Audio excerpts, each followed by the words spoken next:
Breaking news, friends. 300 to 700 drones, storms and Neptunes. Sirens are wailing all across Russia. Trump is sending Ukraine missiles that can reach Moscow and Tatarstan. Gas pipelines in Siberia have been blown up. The Kstovo oil refinery is ablaze. The Russian fleet is under attack. After the web strikes on Russian airfields, emergency bunker construction is underway. Pilots are shooting down Russian drones. There's a collapse in Crimea. 2,000 cars are currently lined up at the Kerch bridge. There's a missile threat there. The long-range Neptune is in action. And the American Institute for the Study of War reports that there is panic in the Kremlin. And Putin is asking Trump not to interfere with the offensive in eastern Ukraine. Let's discuss this new phase of the war, and this phase of the war is already blazing over Moscow with well-known military analyst Roman Sviton. Roman Grigorievich, welcome. Thank you. I wish everyone good health. Roman Grigorievich. Leaks from the Pentagon. The US is supplying Ukraine with long-range missiles that can reach all the way to Moscow. So should the Russians get ready? Well, we need to understand which missiles, what kind of missiles, for example, could the United States provide us that are capable of reaching Moscow. First, there's the PRSM, a ballistic missile with a range of 500 kilometers, which can be launched from the HIMARS systems we already have. This is one of the missiles that can reach Moscow with a range of 500 kilometers. There's also the JASSM missile for the F-16. There are modifications of it as well that can go up to 950 kilometers and to Moscow 500. So they can also reach Moscow. So what other missile could the States potentially provide us based on the launches we already have? It's important to understand clearly, this isn't just a missile. You can't just launch it with a slingshot. Although the Russians did try to urgently launch them with a slingshot, but they didn't have enough elastic from their underwear. But here's the thing, for us to use these missiles, we obviously need to launch them from the launchers we have, like the F-16S for JASSM, and say the HIMARS for redistribution. We'll see. It wouldn't be bad at all. There's definitely hope, especially now that Graham has really gotten going, if I can put it that way. In other words, this is someone who genuinely supports us. If only Trump would bring back his original team from his first term, people like Pompeo and Bolton. That old hardline Republican team, those are the hawks who would tear Moscow apart in no time. The question is, for now, Vitkov and his associates are still dragging their feet over there. As long as they're dragging their feet, these people remain on the outside. But I think the process has already started, and for the most part, it will likely move from rhetoric to real action. And then we'll see what happens next. One possibility is that right now Trump is trying to put pressure on Putin to resolve the Middle Eastern issue he promised regarding Iran. But Iran is resisting. Iran is already sending the Russians off in the direction of the Russian warship on some issues, realizing that the Russians will betray them again. That's why Trump now has no other option but to actually perhaps give us missiles, and then we'll see where we launch them. Well, the first target, of course, would be Moscow, the Kremlin. The second target is oil refineries. And third, Crimea, the Kerch bridge, and all the military facilities in Crimea that are trapped between the two seas. Russian war correspondents have already officially reported 300 to 700 Storm Shadow drones. Neptunes all over Russia will soon be setting off sirens. They are expecting a large-scale missile and drone offensive. Dear audience, please like this video. In the comments, write what you expect from the new phase of the war. Do you really expect all of this to happen? Regarding these statements by Russian war correspondents, why are they writing this? Are they really afraid today? Because last week they were writing about thousands of drones heading to Moscow and St. Petersburg. Now they've written about 300, 700 drones, Storm Shadow missiles, Neptunes, and say, Moscow, St. Petersburg, get ready. Well, the thing is, Donald Trump genuinely likes grand performances and elaborate shows with lots of bright spotlights, some kind of spectacular fire shows, and so on and so forth. He announced that there would be a statement regarding Russia. And Russians, of course, applying this meme to him, the so-called great artist, are predicting that indeed, under his statements about Russia, under the current pressure on Russia, we might be able to accomplish a certain task. Moreover, it could have been initiated by Trump himself, especially recently. All of this could be connected to these very actions. This is what Russian bloggers are planning, or rather predicting. So from the perspective of artistic delivery, he predicted correctly. Because there are some pretty serious fireworks we can set off, for example, based on the number of small drones that have recently flown into Russia, because there have been several dozen. We can't produce more. That means they're being stockpiled somewhere, and naturally this is aimed at Moscow, so to speak, at the Kremlin itself. And honestly, if I were in the Russians' shoes right now, after Trump's recent and rather significant statement about Russia, I'd be extremely careful not to stick my nose out any further than a bomb shelter. Friends, please like this video. Let us know in the comments what you think about our tandem with Roman Grigorievich 3 times a week, Monday, Wednesday, and Friday. Roman Grigorievich, here's another interesting piece of news. Gas pipelines in Siberia have been blown up. They say it's another special operation, 3,000 kilometers from Moscow. Suddenly, out of nowhere, Siberia is under fire. The gas pipeline is burning. What do you think? These are our concerned citizens. How many times have we already thanked our concerned citizens who understand in order to break up the Russian Empire, in order for those republics that Moscow once grabbed to break free from this Moscow oppression, it is necessary to destroy the main so-called clay feet of this colossus. Yes, the colossus with feet of clay. So these clay feet are Russia's oil industry, which is why it is burning and will continue to burn. This is just the beginning. Here it is, the beginning of this Russian end. If the whole world joins in, if everyone, wherever they are, sees some oil rig, some gas pipeline, anything connected to the Russian oil industry, the oil and gas sector, and starts to set it on fire, believe me, the Russian colossus will collapse just like the Soviet Union once did. The optimal option is to break it down from the inside using exactly these kinds of mechanisms, which is what we're talking about right now. Indeed, pipelines are burning now, and it's actually quite easy. Our concerned people are handling these issues. They simply set fire to stubble or so-called dry grass over which the gas and oil pipelines run, and this puts them out of commission. Somewhere something breaks, somewhere it explodes, somewhere it burns, and somewhere it just stops because there's a fire hazard. So these are the kinds of mechanisms being used now by concerned individuals, and they're very effective. In terms of effectiveness, they're comparable, for example, to the work of our long-range strike systems. We always talk about the need to attack oil refineries. We've been heard because just in the past day, there was a strike on the oil refinery in Kstovo. Everything is ablaze there. The storage tanks have been attacked. Roman Grigorievich, what kind of damage is there now? How do you assess the current operations against the oil refineries? Well, Kstovo is south along the Volga, on the right bank from Nizhny Novgorod. It's several dozen kilometers away. There really is one of Russia's major plants, processing 17 million tons of oil per year, and it's among the top 10 oil refineries in Russia. We've already struck in the Kstovo area. We've hit there before, targeting the bitumen receiver. That's also one of the ways to stop an oil refinery. The thing is, at any oil refinery, during production, during oil processing, fuel oil is produced as a sort of secondary layer, and it has to be disposed of somewhere. The fuel oil receivers, which every refinery has, are constantly overflowing, and the fuel oil is taken somewhere else, meaning it's used somewhere, mainly in bitumen production. So if you strike at the fuel oil or bitumen, you can basically block the refinery. And these strikes have happened before. We've talked with you about strikes on the bitumen receiver. But as for the plant itself, there haven't been any strikes for a long time. We've been saying for about 4 months now that it's about time to finally take action. And whether or not they listen to us, most likely they decided to continue the so-called sanitations. Who exactly carried them out isn't that important anymore. The defense forces of Ukraine, nevertheless, serious damage was inflicted on the plant in Kstovo.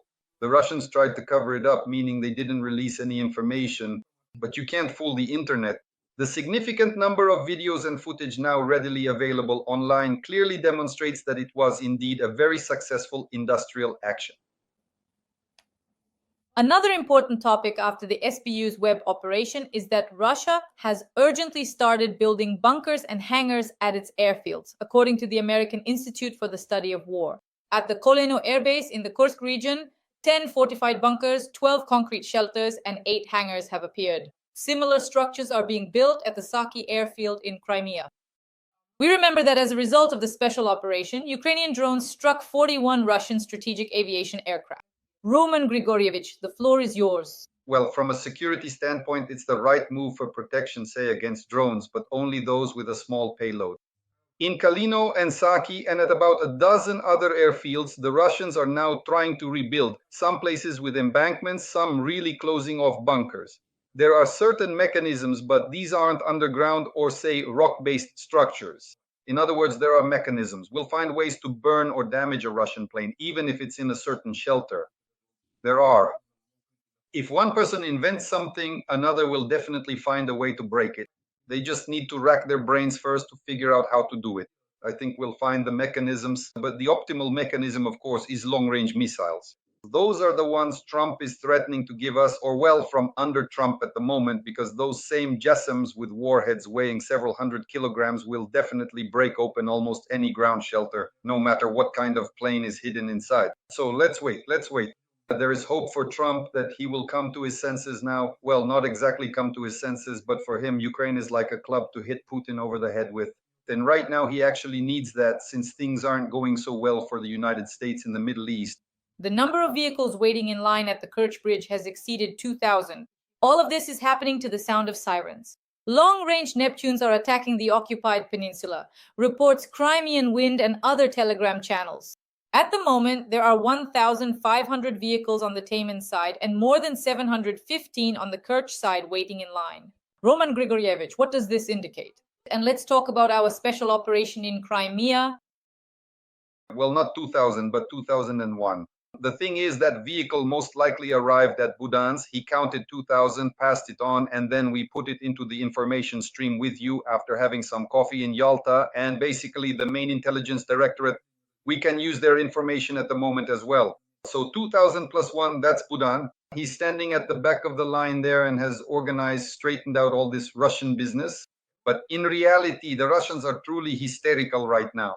They're hysterical because, first of all, they've worked themselves up into this hysteria. They understand perfectly well that lately it's not for nothing that we haven't been striking Russia with a large number of either missiles or drones. There's a certain buildup happening.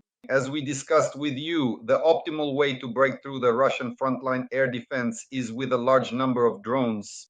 And now they feel that is just about to happen. It's right on the verge. All the more so now, given Trump's statements. So I'll repeat this once again, and this particularly applies to all ethnic Ukrainians.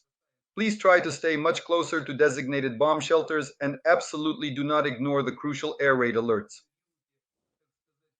This only concerns ethnic Ukrainians who are living in Russia. We still remember you in this regard, and as for the bloggers making a fuss right now, well, there are reasons for that. There really are reasons. Germany will not supply Taurus missiles to Ukraine, the country's defense minister announced. Pistorius also stated that Berlin has already delivered 3 out of the 12 existing Patriot systems to Ukraine. There are only 6 left in Germany, 2 more systems were provided to Poland, and 1 is constantly unavailable due to maintenance or training. That's very few, the minister says. Especially considering the NATO objectives we need to achieve, we definitely can't give away any more. I plan to discuss with Pentagon Chief Austin my preliminary initiative to allow Germany to purchase 2 Patriot systems from the US for Ukraine. Roman Grigorievich, why did the Germans decide not to give us the Taurus? And how important will the negotiations with the Pentagon really be for Germany to buy Patriots from the US for us? Well, they carefully looked at precisely how Russia's various partners are actively helping it, if you can even call them that, in this current situation. For example, the Chinese, under the guise of Geran, are supplying spare parts for their Podsolnuk 200. And so we get Geran 2, Geran 3. Now there's also the same Harpy, Fury. They're produced in Izhevsk, basically also Chinese, but they go under Russian branding. The Israelis also built the 4-post. For example, this is an Israeli long-range heavy drone, which under the name 4-post, the Russians are using against us. It's the same story with the Lancet, the Israeli Heron 400, the Russian Lancet. So it seems like the Russians, the Israelis, and the Chinese all have nothing to do with it. Russian-made drones are coming at us, specifically the Geranias, the very same Furies, the Harpy, the identical Gerans, plus the Lancets and the 4-posts, and they all seem to be uninvolved. This is exactly the path that Germany has most likely taken as well. We'll be supplied with the same Taurus missiles, only in disassembled form. We'll just screw in 3 or 4 bolts, but there will be a bucket of paint and a stencil say Taras. Not Taurus, but Taras, and our Tarases will fly where they need to, just like the Tauruses would have. That's the kind of approach we're talking about. Well, if this approach is convenient for our German partners, for example, then why not use it? After all, it's another way to strike at the Russians. Plus, there's the question of supplying us with certain types of air defense weapons, like the Patriot system and missiles for the Patriot. The fact that the Germans have now practically taken on the responsibility for security, first of all, through their own production. They've launched a production line for the PAC-3. Just like the Spaniards, they looked at the Spaniards, and it's a very smart decision, meaning it's better to produce consumables domestically. Starting next year, we will begin receiving missiles, anti-missiles, anti-ballistic PAC-3S for the Patriot from Germany, specifically from this production line. In addition, Germany is now trying at least to buy back several Patriot systems from the United States. They took some Patriot systems from Israel for completion. In other words, yes, they returned them back since there are certain relations with Israel. And by the way, these few Patriots, once they are brought up to standard and paid for by the European Union, or if Germany supplies them to us, they could also purchase a certain batch of Patriot missiles, which are very important to us right now. In other words, Germany is now directly involved in ensuring the defense capability, not only of Germany, not only of the European Union, but naturally of all of Europe under our, so to speak, careful guidance and with our mechanisms. This is about providing that security. So you could say that that Germany is now becoming the main driving force in ensuring Europe's security. But the most interesting thing for us and what's good for us is that they see us as one of the main cornerstones in ensuring the security of the eastern borders. And that's good for us. There will be Patriots and there will be Patriot missiles and there will also be long-range Terras very similar to Taurus and so on.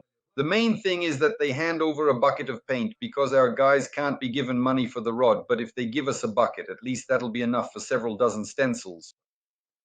Roman Grigorievich, then there's this information that came out literally at the end of last week that the armed forces of Ukraine will receive the first Ukrainian long-range missiles, which were funded by Germany. What kind of long-range missiles are we talking about? Well, these could very well be those Taras missiles. So the question of how all this will be transferred, how it will be, say, formalized, that's another matter. It all depends, especially since all of this will be decided behind closed doors. If it's behind closed doors, we're unlikely to find out from our own or German information sources. The Russians will immediately start making noise about it, just like they're now making noise about our Neptunes and Storm Shadows hitting Crimea. They'll do the same about the Taras missiles, somehow finding German parts in them. The Russians will probably even find Hitler's business card there, just to show a connection with fascist Germany from the last millennium for the sake of their information campaign. Well, look, we'll discuss this issue again later. Roman thing. As for Putin, as I understand it, during his last conversation with Trump, he made a statement asking Trump not to interfere with the offensive in eastern Ukraine. He needs a few more months to reach the borders that he has written into the constitution. How do you assess these statements? And certainly, what are Russia's current capabilities for a military offensive, the autumn campaign? Well, this is nothing new for us. For several months now, yes, for the second year, we've been talking about the fact that Putin's offensive plan is set out in the legal framework. It is enshrined in the Russian constitution. They have included 5 of our regions, Luhansk, Donetsk, Zaporizhia, Kherson, and Crimea, into their constitution. And naturally, they will try to seize them one by one. By the way, they seized Crimea back in 2014. They recently captured Luhansk region, pushing us out from near Bilohorivka. So you could say that now almost the entire Luhansk region is occupied by Russian forces, and this plan, we've talked about it with you billions of times. In other words, they are systematically trying, step by step, to push our troops beyond the administrative borders, beyond the administrative boundaries of these regions. So there's nothing new to say here, so to speak, especially after us. But the question of capabilities, that's a different matter. At the moment, the Russians don't have the capabilities. Without the number of reserves they're trying to bring in for a second wave, they don't have them right now. Why does it seem like such a sluggish summer offensive? Some of our politicians have already started happily saying that the Russian offensive has fizzled out and so on and so forth. No, it's just that the beginning is sluggish. Why? Because by May 9th, they had practically exhausted all their reserves before May 9th, dealing with some political issues there. They simply didn't have enough reserves for the start of the summer campaign. But the second wave will come around August or September. These are exactly the 60 days that some publications are now writing about regarding the conversation between Putin and Trump. That's the second wave, September.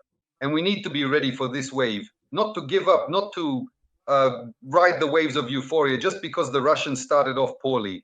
In this sense, they haven't even started yet if we're talking about offensive operations, because the main reserves of the second wave haven't arrived yet. These could even include North Koreans. Definitely, either directly or, for example, in a rotation mode, about 100 to 120,000 Russians who are deployed there will enter the Kursk and Belgorod directions and move to the Eastern Front.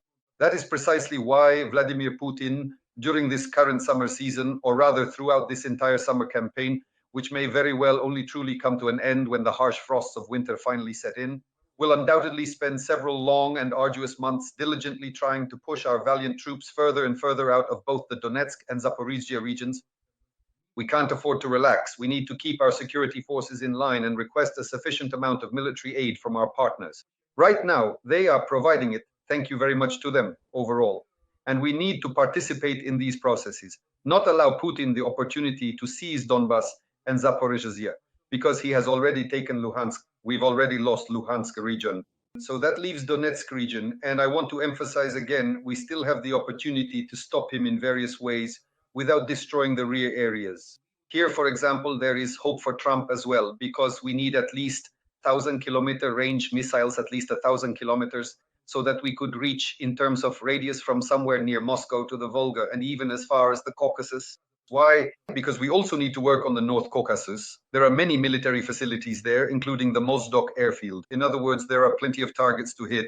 The main issue is the number of Russian agents operating on Ukrainian territory, who are committing a huge number of war crimes, acts of treason, and collaboration against our country, Ukraine. And how can Ukrainian special services deal with these traitors, these war criminals today? Right now, the special services need to generate measures related to complete internal control within the country over people who are passing through, so to speak, in transit or arriving here from third countries. This also needs to be understood. It's not just Russians who can pose a threat to us, really, anyone could. For example, it could be Azerbaijanis, like that couple who came here. So first of all, the special services should be generating laws, and secondly, they must urgently stop the advancement of this unconstitutional law on dual citizenship. In the same way, other people from other countries could come here and by obtaining Ukrainian citizenship gain entry. And then how will you catch them? After they've committed a crime, what are you going to say to the victims' families? Well, yes, fine, let's say you caught them. Not just caught them, even shot them, no questions asked, but you can't bring a life back. And that's a big problem for our people, our special services, our operatives, who still have a lot of work ahead of them. The liquidation operation in Russia will continue for another 10 to 15 years after our victory. And in order to avoid running into such problems, we absolutely need to resolve these issues internally. They shouldn't be coming here. We shouldn't have people from other third countries, and especially not such problematic entries. Roman Grigorievich, what should we do about collaborators? There are a huge number of Ukrainians who work for the FSB for money, and they themselves help identify targets. This is simply betrayal. And how many, what percentage of Ukrainians are working for the Russian Federation, for the FSB? In the year 2014, in Donetsk, after the Russian forces started actively entering the Donbas region, a certain local organization was specifically created to effectively counteract their military activities and operations. At that time, I was an advisor on military affairs to the governor of Donetsk region. So in this, so to speak, operational headquarters, in the operational headquarters that was created and was handling issues of countering the Russians, there were a lot of our local people, seemingly from the SBU and the Ministry of Internal Affairs, in other words, the police at that time. And so these policemen, these so-called policemen, later handed me over to the Russian GRU agents. So this is indeed the kind of insidious fifth column we have operating inside. More than 10,000 of these Donetsk police officers, in a sudden and dramatic flash, immediately switched to wearing Russian caps, complete with that distinctive double-headed imperial cockade. So this hasn't gone anywhere. It hasn't disappeared. In 2022, hundreds of police officers switched to the Russian side, including the SBU, including those structures essentially that are supposed to ensure security. It's good that now Maliuk has worked with his counterintelligence people there. First, they cleaned out the SBU, and now they're trying to clean up other areas. Well, we have a lot of these problems. It's not even just about collaborators. These are outright traitors who work for, whether for money or not, as informants for the Russian special services, but they definitely exist, and this needs to be fought. Our special services need to fight this, of course, by getting involved. But we have a whole problem here. We have several structures that have remained practically untouched since 2014, like the Ministry of Internal Affairs, which still hasn't been reformed. They created the police, the national police, and included it as part of the Ministry of Internal Affairs. But what was the point of creating the police if the Ministry of Internal Affairs was left as it was? How many more traitors like that are still there? Let me repeat. In 2014, there were more than 10,000, and in 2022, there were at least hundreds, if not thousands. How many are still left? And it's the same across all the special services in every direction. This is a big problem for us. And Maluik's counterintelligence guys still have a lot of work ahead of them. The guys are already exhausted and sweating from all this work. So of course, everyone needs to help in every way possible, but this is specialized work, and it's very difficult for people who don't have specific knowledge in this area to handle it. That's why we need to clean house. How else can it be done? Finally, Roman Grigorievich, a Belarusian helicopter, shot down a Russian attack drone that was flying toward Ukraine. According to RBC Ukraine, this happened when a Belarusian Mi-24 helicopter on July 12th attacked and destroyed a Russian attack UAV of the Gerbera type, which was heading toward Ukraine. Did they just defend their own airspace? They were protecting their oil refineries from a retaliatory strike by Ukrainian MLRS, which can definitely reach the Moser oil refinery. It's 40 to 50 kilometers away, and we have Smerch systems that could simply wipe the refinery out completely. Russian, well, actually Belarusian. Naturally, for any reason, basically, if drones start coming at us from Belarus, no one will ask, why did you start striking back? Because already in 2022, Russians were coming in from the Belarusian side. So it doesn't matter how or by what means, the Belarusians will ensure the security of our borders shared with Belarus, this way or that way.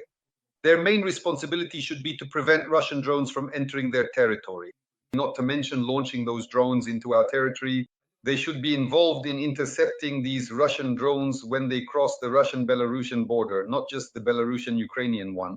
In other words, that's the only way they can ensure their own security, the security of their economy.